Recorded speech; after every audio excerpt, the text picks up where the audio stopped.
In this video, we're going to look at different theories of voting. Political scientists have always been interested in the factors that motivate vote choice.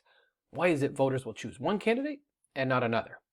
And this is evident through public opinion data and election returns. We can see that voters do have some stable preferences over time. But at the same time, there's a lot of turnover and a lot of variation in election results.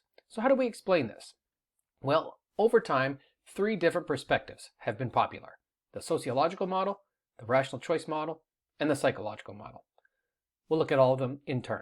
The sociological model is also called the Columbia School, and this stemmed from research in the 1940s. The research team studied groups of voters to try and determine what factors were influencing their voting decisions. They found that it wasn't necessarily specific issues or campaign messaging that was motivating their choices, but rather it was the social context that was more important.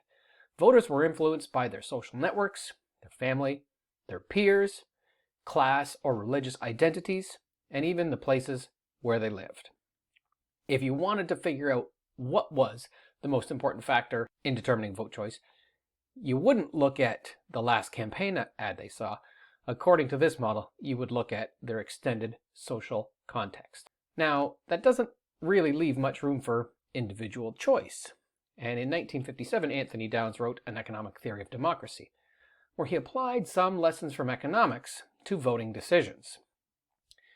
He conceptualized voters kind of like consumers.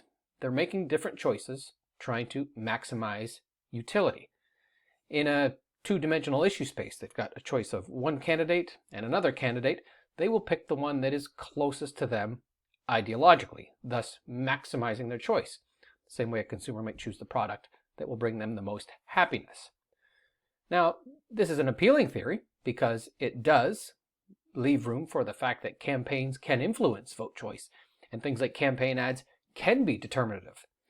But there's also a paradox with this model. Critics of the Downsian model, and Downs acknowledged this himself, that if voters are rational and they're maximizing costs and benefits, or minimizing costs, maximizing benefits, then they might not vote at all, because the time and effort that it might take to learn about the candidates and actually go and vote is really prohibitive when you think of the minimal benefit that you get from voting.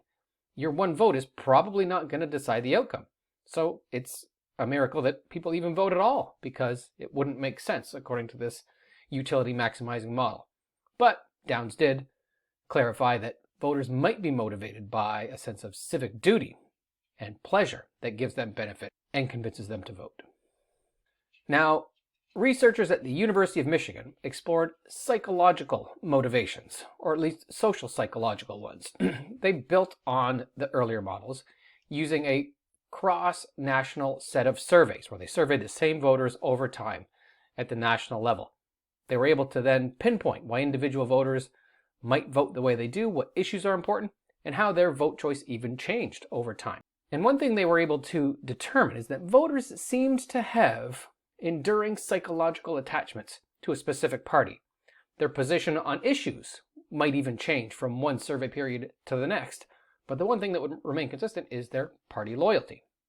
And they conceptualize that as central to vote choice, is that people had these psychological attachments to party ID, partisanship, that was the most important factor for motivating vote choice. When it came to issues and how they might vote on a particular issue of public policy, they were more influenced by their own partisan elites, and they would follow cues and signals from elected officials that they already aligned with. So just to recap, over time there have been three different perspectives trying to understand voting behavior. The Columbia School, which is a sociological approach that assumes people are motivated by social networks, class, religion, and geography. The rational choice theory, the economic model of democracy, suggests that people are maximizing benefit and reducing costs when they decide who to vote for. And of course, the Michigan model that says that voters have enduring partisan attachments that they learn early in life, and those are the most important factor for motivating vote choice.